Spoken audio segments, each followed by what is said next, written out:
Shalom pemirsa, kita berjumpa lagi di dalam berkat Tuhan, di dalam hari yang Tuhan berikan, dan tetap semangat melakukan tugas-tugas kita, tanggung jawab kita sebagai manusia yang diberikan keleluasaan hidup, kebebasan hidup, diberikan kesempatan untuk melakukan yang terbaik di dalam hidup ini, berprestasi, membangun karakter kita, dan menjadi orang yang berhasil dan jadi berkat bagi banyak orang, bagi kemuliaan Tuhan. Saat ini kita mau berbicara tentang controlling self atau self control atau menguasai diri di dalam segala hal. 1 Korintus 9 ayat yang ke-25 mengatakan demikian, tiap-tiap orang yang turut mengambil bagian dalam pertandingan menguasai dirinya dalam segala hal. Mereka berbuat demikian untuk memperoleh suatu mahkota yang fana, tetapi kita untuk memperoleh suatu mahkota yang abadi. Orang bertanding di dunia dapat reward, ya, tapi itu akan hilang. Tapi di dalam kekristenan, pertandingan iman kita menghasilkan satu mahkota yang kekal. Saya mau kasih satu cerita. Ada kapal feri dari Finlandia kandas saat kaptennya terkunci di toilet. Bayangin, ada kapten terkunci di toilet sehingga kapalnya kandas. Dan salah seorang awak berusaha memperlambat laju kapal pengantar penumpang antar pulau tersebut. Tetapi feri itu tetap menabrak batu karang di dekat pantai Helsinki, Finlandia. Kapten kapal terjebak karena kunci pintu toiletnya macet. Dia tidak bisa membuka, dia telah berteriak minta tolong, tetapi ketika anggota staf berhasil membuka pintu, hal itu sudah sangat terlambat, kapal itu sudah kandas. Jadi ada hal-hal yang perlu sama-sama diatur sedemikian rupa. Saudara bisa bayangkan bahwa sampai kunci toilet itu macet dan kapal itu tidak terkontrol dan tidak bisa dikemudikan lagi, akhirnya dia menabrak.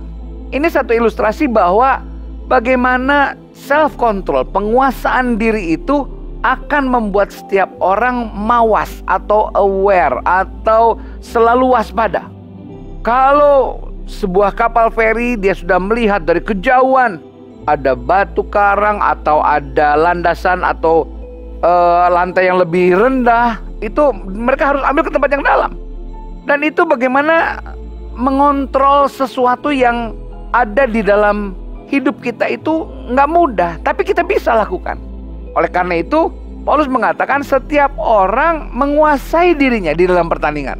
Iya dong, kalau lagi pertandingan, kalau lari, dia harus betul-betul fokus kepada finish, kepada tempat akhir, tempat kemenangan.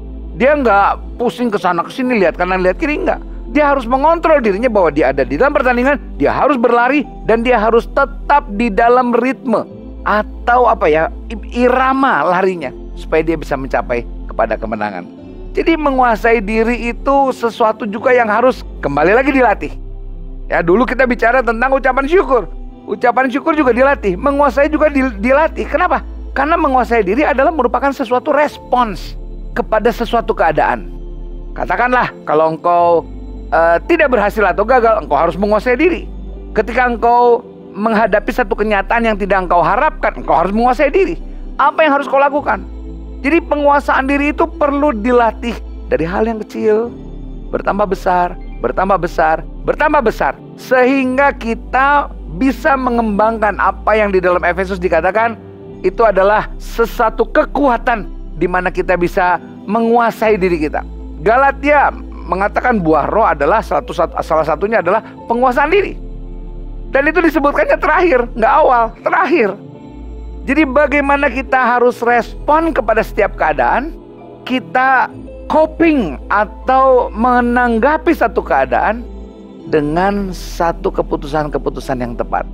Mari saudara, kita menguasai diri supaya kita bisa berhasil di dalam segala kehidupan ini. Tuhan berkati kita sekalian, shalom.